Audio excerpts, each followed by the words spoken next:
এটি ইসলামের প্রথম মসজিদ, যা এমনই এক পবিত্র স্থান যেখানে 2 রাকাত নামাজ পড়লে মিলবে উমরার সমান সওয়াব। ইসলামের ইতিহাসে এমন কোনো মসজিদ নেই যা এতটা ফজিলতপূর্ণ। মক্কার মসজিদুল হারাম, মদিনার মসজিদে নববী এবং জেরুজালেমের মসজিদুল আকসা, এ তিনটির পরেই আসে মসজিদে কুবার নাম। শুধু তাই নয়, এর ভিত্তিপ্রস্তর স্থাপন করেছিলেন খোদ নবী করিম সাল্লাল্লাহু আলাইহি সাল্লাম। একবার ভাবুন, সেই মাটিতে প্রথম পাথরটি গেঁথেছিলেন তিনি নিজ হাতে। এক ইতিহাস যা প্রতিটি মুসলমানের হৃদয় স্পর্শ করে। মক্কা থেকে মদিনায় হিজরত করার সময় নবী করিম সাল্লাল্লাহু আলাইহি সাল্লাম যখন মদিনার উপকণ্ঠে কুবায় পৌঁছালেন, তখন সেখানে এই মসজিদের ভিত্তি স্থাপন করেন। এটাই ইসলামের প্রথম মসজিদ।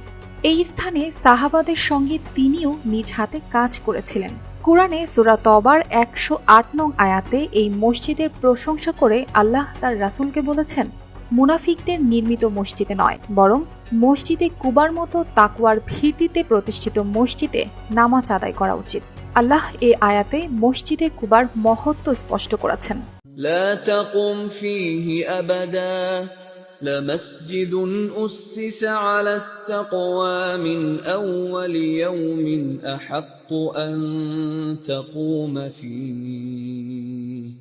فيه رجال يحبون أن يتطهروا والله يحب المطهرين।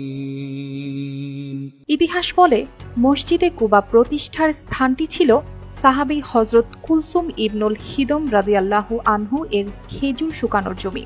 নবী করিম সাল্লাল্লাহু আলাইহি সাল্লাম তার আতিথ্য গ্রহণ করেছিলেন এবং 14 দিন সেখানে অবস্থান করে মসজিদের কাজ তদারকি করেছিলেন।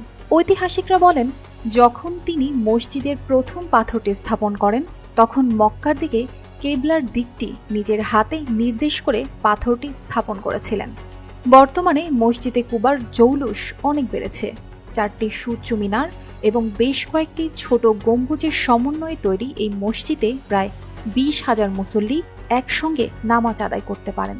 13,500 স্কয়ার মিটার এলাকা জুড়ে বিস্তৃত এই মসজিদটি পুরোপুরি শীতাতপ নিয়ন্ত্রিত, যেখানে নারী ও পুরুষের জন্য আলাদা প্রার্থনার স্থান এবং জমজম পানির ব্যবস্থা রয়েছে। মসজিদের চারপাশে সবুজ পাম গাছের সারি। এছাড়া রয়েছে লাইব্রেরি, দোকান ও বিশাল আঙিনা। মসজিদের প্রতিটি গেটে পবিত্র কোরআনের আয়াত ও হাদিসের বাণীগুলো সুন্দরভাবে খোদাই করা। মসজিদে কুবার উন্নয়ন এবং পুনর্নির্মাণের কাজও হয়েছে বহুবার।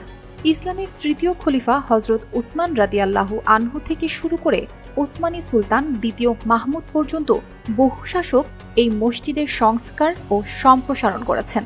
সর্বশেষ সংস্কার হয় 1986 সালে বাদশাহ ফাহাদ বিন আব্দুল আজিজের শাসনামলে। সেই সময় পুরো মসজিদে বিশেষ ধরনের সাদা পাথর ব্যবহার করা হয়।